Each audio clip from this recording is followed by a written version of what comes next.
Mga ka-Vertusio, sa mga nag-message po sa akin at nagtatanong kung bumibili po ba kami ng coins, ang sagot po at sa grupo ko ay oo, bumibili po kami. Ngayon po, hindi po kami nag-entertain ng mga tanong po ninyo sa comment section. Saan nyo po kami i-reach?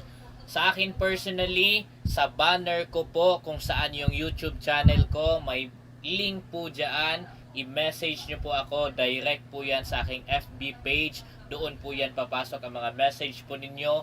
Doon nyo ako i-reach, doon nyo ako tanungin, doon nyo po i-offer sa akin ang mga coins na meron po kayo.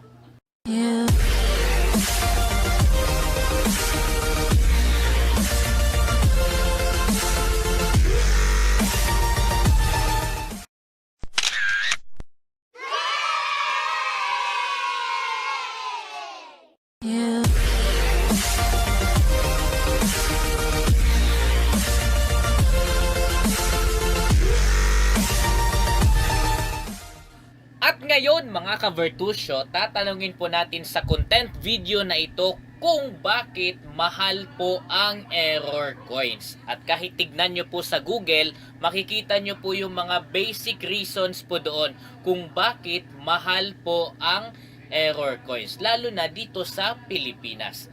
Sa video na ito, magbibigay po ako ng 5 rason kung bakit mahal ang mga error coins na meron po tayo. Lalo na kapag ito ay hawak na ng mga numista.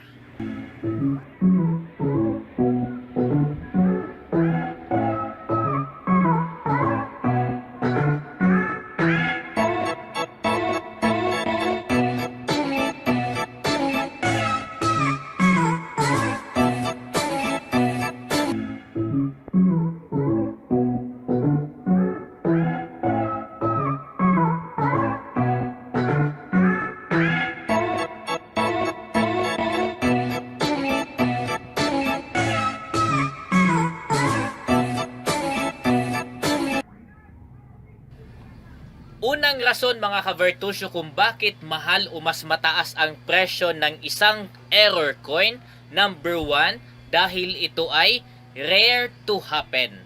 Hindi po ginugusto ng BSP o Bangko Sentral ng Pilipinas na magkakaroon ng error yung coin or yung paper bill. Ito ay very rare to happen. Ito ay nangyayari habang ginagawa po yung coin or yung bill. Katulad po nitong nandito na coin. Dito sa coin na ito na nakikita po ninyo, wasak po yung mukha ni dito, ni Andres Bonifacio. Yan, wasak po yung mukha niya dyan. Ito ay hindi po kasalanan or human error. Ito ay error mula mismo sa system ng BSP habang ginagawa po ang coin na ito. Hindi po ito human error. Kaya it is very rare to happen. Kasi syempre, hindi po gugustuhin ng BSP na magkakaroon ng error yung ginagawa nilang coin or pera.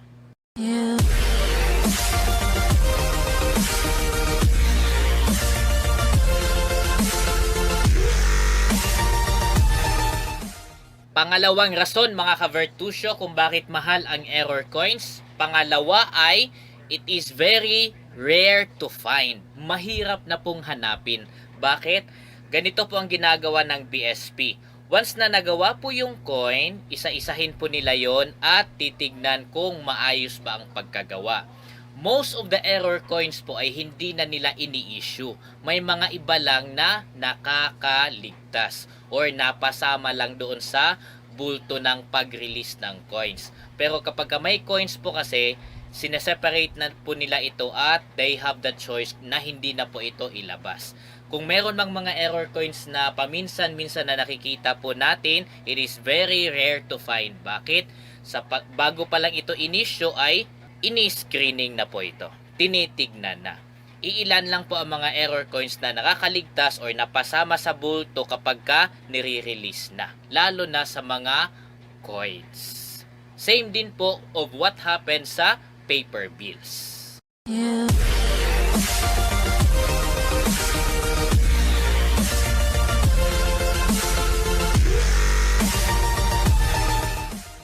Pangatlong rason kung bakit mahal ang error coins ay ang condition of the coins. Ano po ba ang condition ng coins kahit na meron po siyang error?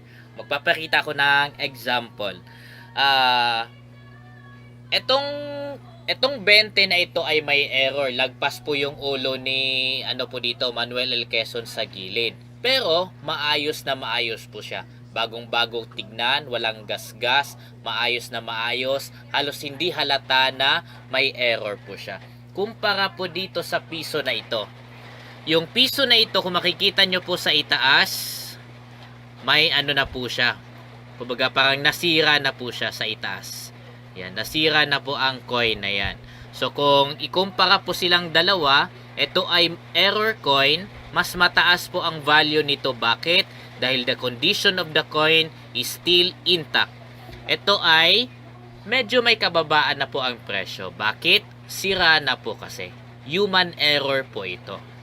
So may nasira po siya, may error ang coin, pero dahil sa sira na meron po siya, it degrades the value of the error coin. Pero syempre, mas mataas pa rin ang value nito kumpara sa face value, which is piso. Okay?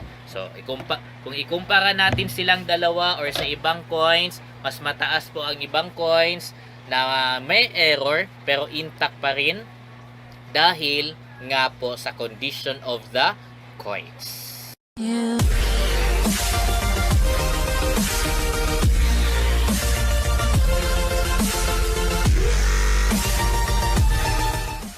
Pang-apat na rason mga ka-Vertusio kung bakit mahal ang error coins ay sa type of error na meron po ang coin na hawak po kayo. Type of error. For example, itong coin na ito, human error po ito. Nung napunta po ito sa akin, pagkatapos kong bilhin ay baligtad po ang frame po nito. Yung harap na sa likod, yung nasa gitna po yung harap na sa likod, yung likod na sa harap. Yan. So, yun po ang error po nito. Ito ay, hindi po ako naniniwala na ito ay system error. Bakit po? Tampered na masyado po yung coin eh.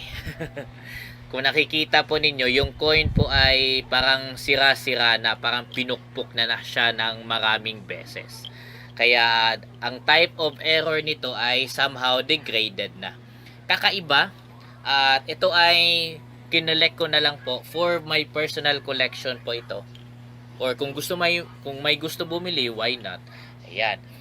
Tapos, kumpara mo naman dito na ito ay human error, ito ay system error. Ito din po ay system error.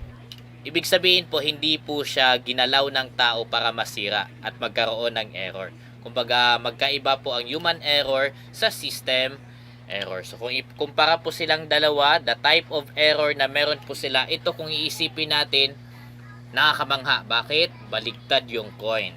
Ito naman, manipis yung tawag nito, yung bilog na ito.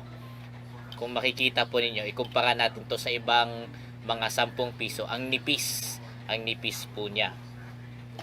Tapos, ito naman ay wasak yung mukha. So, the type of error ay nagkakaroon din po ng matter.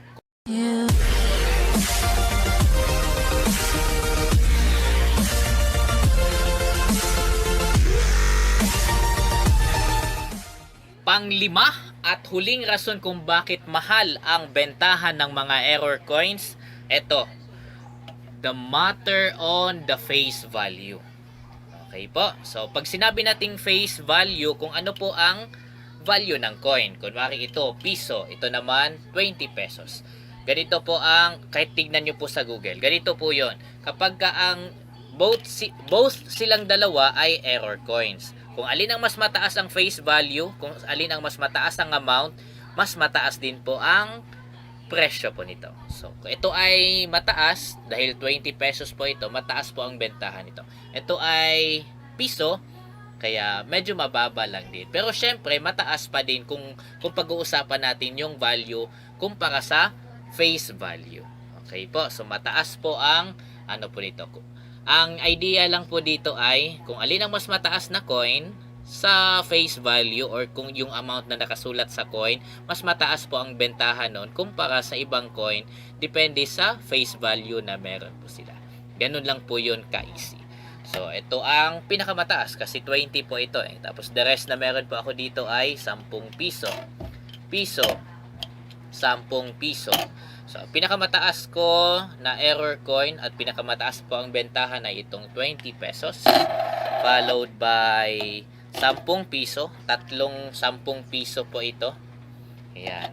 Tapos, piso. Ito po ang mga error coins na meron po ako. Meron po akong 6 na error coins. Ngayon po, kung meron po kayong mga coins na katulad po nito at willing nyo pong ibenta sa grupo po namin, syempre naman po, you can reach us out. Ngayon po, hindi nga, as I said kanina, sa sa intro, hindi po ako nag-entertain ng mga comments, ng mga tanong ninyo kung saan ibebenta, paano ako ma-reach out. Hindi po ako sasagot sa comment section. Sasagot po ako dahil sa banner ko po, meron po akong FB page po dyan. Diretso po yun doon. I-click nyo lang at doon nyo ko message. Doon po ako titingin ng mga message po ninyo. At syempre, kapag ka nagsabi po kayo na meron kayong gantong klaseng coin, ipadala nyo na kaagad sa akin yung picture. Okay po, para hindi na ako magtatanong kung anong klaseng coin ang meron po kayo. Mga ka-Vertusio, bago nyo po ako iiwan, mag-subscribe po kayo at i-hit ang notification bell. Time to time, gumagawa po ako ng content at naghahanap po ng coins. Sa content ko po sinasabi kung anong coins ang hinahanap po namin sa grupo. Kaya, i-hit ang notification bell after subscribing para updated kayo lagi sa mga hinahanap naming coins. At syempre, pwede rin kayong maging member ng Vertusio. Yeah.